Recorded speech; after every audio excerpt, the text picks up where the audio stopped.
आज मी आयुष्यातील सर्वात मोठ्या गर्दीत चालणार होतो आणि मला अजिबात कल्पना नव्हती की हा दिवस माझ्यासाठी इतका कठीण ठरणार आहे.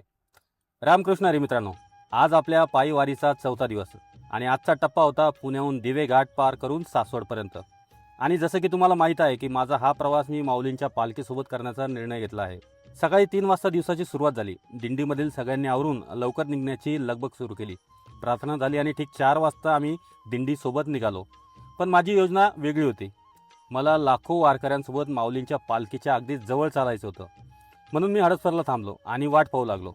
माऊलींची पालखी येण्या अगोदर पण शेकडो दिंड्या आणि लाखो लोक चालतच होते आणि तोंडात फक्त विठ्ठल माऊलींचे नाव होते.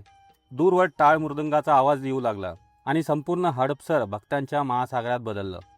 जिथे नजर जाईल तिथे फक्त वारकरी, लाखो लोक आणि एकच जयघोष, ज्ञानोबा तुकाराम, ज्ञानोबा तुकाराम. मी कॅमेरा सुरू केला आणि माऊलींच्या पालखीसोबत चालायला सुरुवात केली. प्रत्येक क्षण माझ्यासाठी अविस्मरणीय होता. पण पुढे जे घडलं त्यासाठी मी अजिबात तयार नव्हतो. दिवे घाट चढत असताना इतक्या गर्दीत पाय ठेवायलाही जागा नव्हती. त्याच गर्दीत चालताना अचानक माझा पाय मुरगळला आणि मला असह्य त्रास सुरू झाला.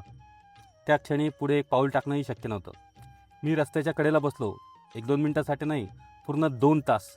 आणि मनात एकच विचार सतावू लागला, आजचा प्रवास इथे संपणार का?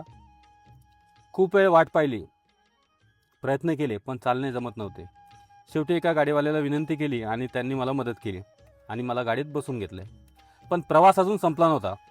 दिवे घाटात तुफान गर्दी आणि वारीसोबतच्या गाड्यांची ट्रॅफिक, त्यामुळे जवळपास 7 तास आम्ही ट्रॅफिकमध्ये अडकलो. रस्त्यावर इतकी गर्दी होती की सासवडला पोहोचायला रात्रीचे 12 वाजले. आणि सर्वात आश्चर्याची गोष्ट म्हणजे सकाळी 3 पासून निघालेले वारकरी रात्री 12पर्यंत रस्त्यावर चालत होते. काही बसत होते, परत चालत होते आणि आपला प्रवास सुरू ठेवत होते. कोणी विश्रांती घेत होतं, कोणी अभंग म्हणत होतं आणि प्रत्येकाच्या चेहऱ्यावर भक्ती दिसत होती. सासवडला पोहोचेपर्यंत माझ्या मोबाईलची बॅटरी संपली. आता मोबाईल चार्ज कसा करावा हा मोठा प्रश्न होता. पण एका दुकानदाराला विनंती केली आणि त्यांनीही मोबाईल चार्ज करण्यास मदत केली. माझी दिंडी खूप पुढे गेली होती आणि माहिती नसल्यामुळे इतक्या रात्री तिथे जाणे पण माझ्यासाठी शक्य नव्हते. म्हणून जिथे जागा मिळाली तिथेच अंगावरील कपड्यावर झोपून रात्र काढली.